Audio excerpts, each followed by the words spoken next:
Nearly 4 in 10 people in Guyana, a country on the shoulder of South America wedged between Venezuela and Brazil, trace their ancestry to a strip of northern India smaller than Ireland.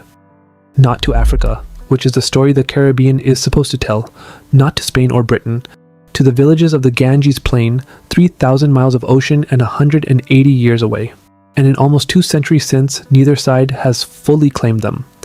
India does not consider them Indian. The Caribbean has never quite considered them Caribbean.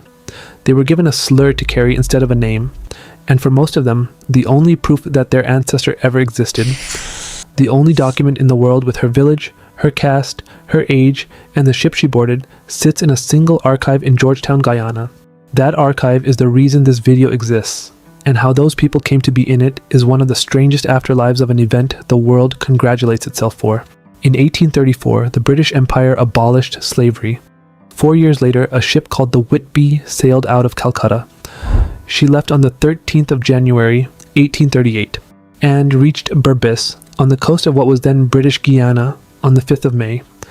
In her hold were Indian men and women who had signed contracts, most of them unable to read the contracts they had signed.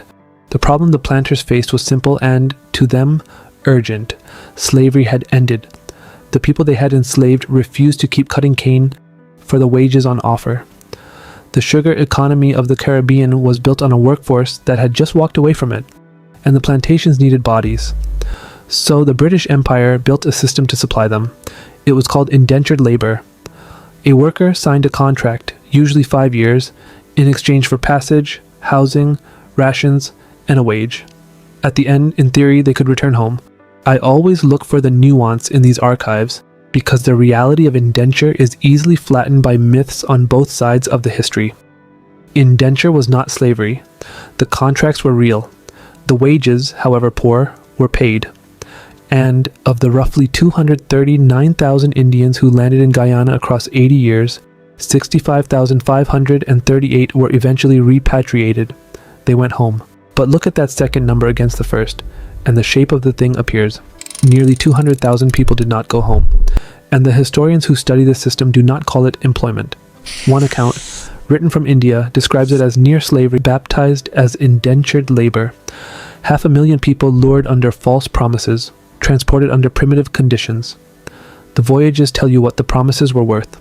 On some ships, mortality exceeded 17%, cholera, dysentery, overcrowding, rations that ran short, nearly 1 in 5 passengers dying between Calcutta and the Caribbean. The numbers, once you lay them out, are hard to absorb. British Guyana, modern Guyana, received 230, 8,909 Indian indentured immigrants between 1838 and 1917.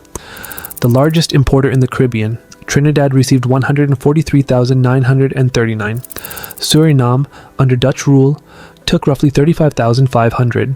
Jamaica, 36,412. Guadeloupe, 45,844. Martinique, 25,509. French Guiana, 19,276. Grenada, 3,033. St. Lucia, 4,354. St. Vincent, 2,472. St. Kitts, 337. Over 500,000 people across 80 years from one subcontinent to another hemisphere. And it worked, in the only sense the planters cared about. By 1917, when the system finally ended, Indians made up 42% of the population of Guyana. Today, the figure is around 40%. In Trinidad and Tobago, Indo-Trinidadians are roughly 35% of the country. In Suriname, over 27%. On the island of Mauritius, in the Indian Ocean, people of Indian origin became 65% of the population. A clear majority, built entirely out of indenture ships. Britain did not just move labor, it rebuilt the demographics of 6 countries. Now, the second archive, and it is the one that surprised me most because it is so specific. These people did not come from India, exactly. They came from a piece of it.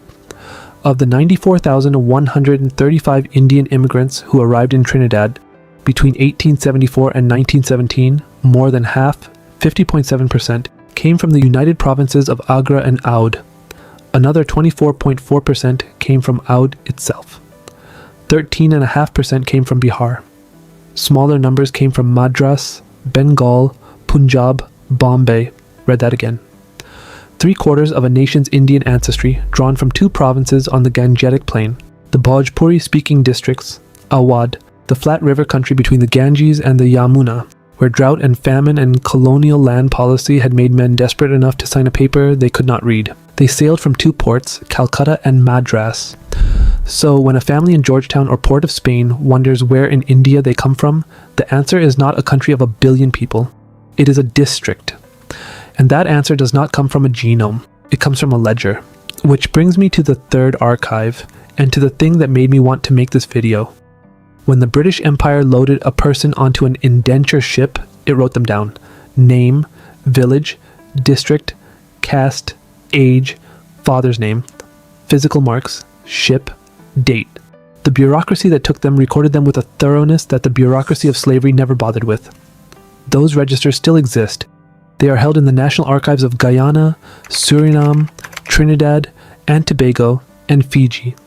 And in 2011 they were inscribed on UNESCO's Memory of the World Register, the international list of documents considered irreplaceable to human history. And in the UNESCO description of why they matter, there is a sentence I keep returning to. The records, it says, are the only source of genealogy for the Girmitias, the descendants of the Indentured. The only source, not one of several, the only one. If your ancestor came out of the Ganges plain on one of those ships, there is no family Bible. There is no village record you can reach. There is no oral chain that survived the crossing intact. There is a line in a ledger written by a clerk working for the empire that shipped her. The instrument of her disappearance is the only proof she was ever here. The genetics, when it has been done, tells a story consistent with all of it. In one study of an East Indian community descended from these same indenture ships, researchers read both the Y chromosome, passed father to son, and the mitochondrial DNA, passed mother to daughter. Both came back overwhelmingly Indian in origin. The men and the women had crossed together, which was not true of the Atlantic slave trade, and not true of Spanish colonization. And it is why these communities kept their languages, their gods, their weddings, and their food across an ocean. But the same study found something quieter underneath. African, European, and Amerindian ancestry had entered the population. And it had entered differently through men than through women. The Caribbean got in.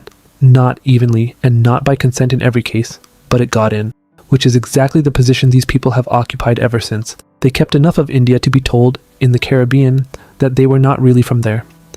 And they lost enough of it, the caste, the village, the language drifting into a Creole of Bhojpuri and English, to be told in India that they are not really Indian either. The word the plantations used for them was Coolie. It followed them into the 20th century and into the 21st. When the writer Gaiutra Bahadur went looking for the story of her own great-grandmother, who boarded an indenture ship at Calcutta in the early 1900s, she titled the book with that word, took the slur back and put it on the cover. That is the position, claimed by nobody, named by their employers, and documented more precisely than almost any other displaced people in the modern world. When I made a video about the Taino, I was telling the story of a people erased from the record, declared extinct by a colonial decree, written out of their own island's history, and recovered only because the DNA of living Puerto Ricans refused to agree. This is the opposite problem, and I did not expect it to be sadder. These people were not erased. They were written down, every name, every village, every ship. The empire kept beautiful records. And it is precisely because the paperwork survived that we can see exactly how many left, exactly how few came back, and exactly which 2 provinces on the Ganges emptied out to fill a coastline in South America. The record is not the wound, but the record is all that is left of the wound. So if you carry that bloodline, if your surname is Persod or Ramkissoon or Bahadur, if your grandmother cooked a roti in Georgetown or Port of Spain or Paramaribo, understand what is sitting in that archive.